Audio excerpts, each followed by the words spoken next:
varelajonas71@gmail.com. Jonas Varela na internet e no YouTube. Varela Show, nosso programa de variedades na Rádio FM Benfica, das 10h10 da manhã até meio-dia, das segundas e das sextas-feiras. Sejam todos bem-vindos ao nosso programa. Continuaremos hoje nossos vídeos são assuntos variados, diversos. No momento, o assunto é religião. Nós estamos realizando a leitura dos livros da Bíblia Sagrada, em todos os seus capítulos e versículos, e todas as explicações possíveis que nós possamos levar ao nosso querido público, incentivando assim a leitura da Bíblia Sagrada para todos nós. Continuaremos hoje. Concluímos no nosso vídeo anterior a leitura da segunda carta aos Coríntios, o 8º livro, do Novo Testamento, na sequência natural da Bíblia Sagrada, em todos os seus 13 capítulos e versículos e todas as explicações possíveis nós levamos ao nosso querido público. Hoje iniciaremos a leitura do livro número 9, nono livro do Novo Testamento, na sequência natural da Bíblia Sagrada, Carta aos Gálatas, Carta de São Paulo aos Gálatas, da escravidão para a liberdade. A Galácia não era uma cidade, mas uma região da Ásia Menor. Na segunda viagem missionária, Paulo atravessou a Frígia e a região da Galácia, entre parênteses, Atos, capítulo 16, versículo 6, e aí fundou comunidades depois visitadas, entre parênteses, Atos, capítulo 18, versículo 23. Durante a terceira viagem, 53 a 57 depois de Cristo, o livro dos Atos mostra que Paulo permaneceu longo tempo em Éfeso, entre parênteses, Atos, capítulo 19, versículos 1 a 21, capítulo 19, versículo 1 e capítulo 21, versículo 1. Foi aí, provavelmente, que o apóstolo teve notícias de um ataque contra ele e sua doutrina em meio às comunidades da Galácia. Alguns judeus cristãos ligados a certos círculos de Jerusalém queriam impor aos pagãos convertidos a circuncisão e a observância da lei mosaica. Além disso, ridicularizavam Paulo, negando a sua autoridade de apóstolo porque ele não pertencia ao grupo dos 12. Diziam também que a doutrina sobre a caducidade da lei era invenção de Paulo e não correspondia ao pensamento da igreja de Jerusalém. Bom, vamos para continuar a leitura das explicações da Carta aos Gálatas, da escravidão para a liberdade, no seu primeiro capítulo, seu primeiro capítulo, em todos os seus, vamos dizer aqui, 24 versículos, primeiro tópico, endereço e saudação. Segundo tópico, não existe outro evangelho. Terceiro tópico, Paulo ensina o que recebeu de Deus. São 3 tópicos no primeiro capítulo da Carta aos Gálatas. Vamos para as explicações do mesmo. Primeiro capítulo, versículos 1 a 5. Dizendo-se apóstolo, Paulo reivindica para si a mesma autoridade que os 12. O evangelho que ele prega é o evangelho da salvação, obtida pela fé em Jesus Cristo e não pela observância da lei. Versículos 6 a 10. Os Gálatas, convertidos à fé cristã, eram de origem pagã e nunca haviam praticado a religião judaica. Paulo anunciara a eles que o evangelho é, antes de tudo, a própria pessoa de Jesus Cristo, que morreu e ressuscitou para nos libertar do pecado e nos trazer a salvação através da fé. Todavia, alguns judeus convertidos anunciavam outro evangelho. Segundo eles, para a salvação era também necessário ser circuncidado e observar a lei judaica.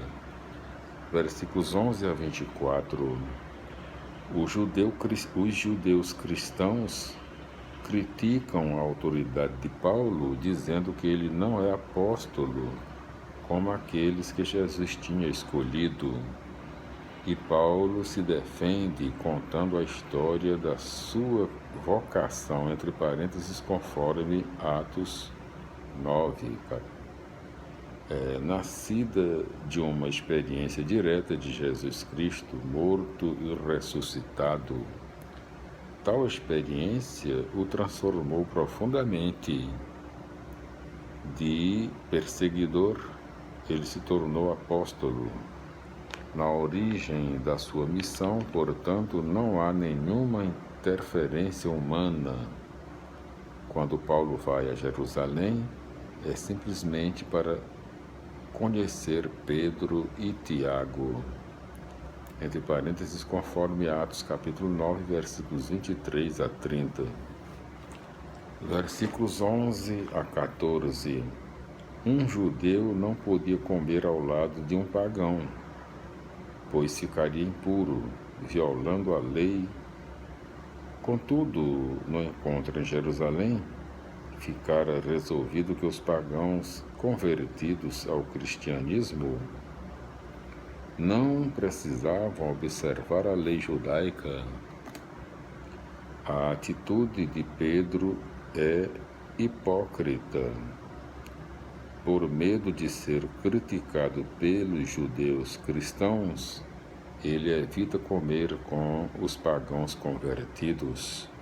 O fato é grave, pois o comportamento hipócrita de um chefe da igreja causa divisões, esvazia o trabalho da evangelização, chegando até mesmo a desviar a comunidade do verdadeiro evangelho.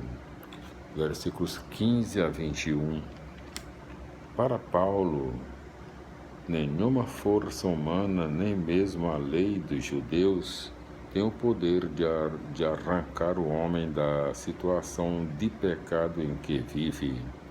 Só um ato de Deus pode realizar isso, concedendo gratuitamente anistia. E Deus a concedeu através de Jesus Cristo, que morreu por nossos pecados. Essa anistia proclamada na cruz chega até mim no momento em que eu acredito que em Jesus Cristo Deus realizou esse dom. Acreditar em Jesus Cristo é colocá-lo no centro da vida, a ponto de poder dizer: já não sou eu que vivo, pois é Cristo que vive em mim. Glória a Deus, aleluia, minha felicidade, meus irmãos. Então,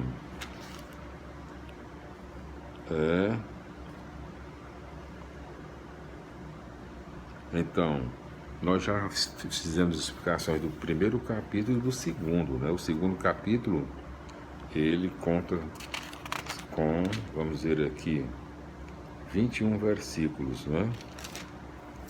Primeiro tópico, unidade da igreja e liberdade cristã.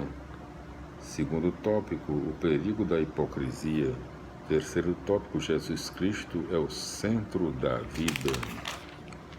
Então, 3 tópicos no capítulo 2. Vamos agora, continuando aqui, as explicações da carta aos Gálatas, não é? Da escravidão para a liberdade, 9º livro do Novo Testamento na Bíblia Sagrada, na sua sequência natural, não é? O seu capítulo 3, vamos dizer aqui em quantos versículos, não é? Vamos dizer aqui, 29 versículos, vamos ver. Deixa eu ver aqui, exatamente, 29 versículos. Primeiro tópico, não é? A experiência dos Gálatas. Segundo tópico, os verdadeiros filhos de Abraão. Terceiro tópico, a promessa e a lei. Quarto tópico, o papel da lei. Quinto tópico, a chegada da fé. São 5 tópicos no capítulo 3. Vamos para as explicações do mesmo. Capítulo 3, versículos 1 a 5. Os Gálatas ouviram a pregação do Evangelho, converteram-se a Jesus Cristo e foram batizados. A partir da fé, puderam experimentar na sua vida o dom do Espírito, que reúne os homens e os faz colaborar entre si para o crescimento de todos. Até esse momento, os Gálatas não conheciam a lei judaica.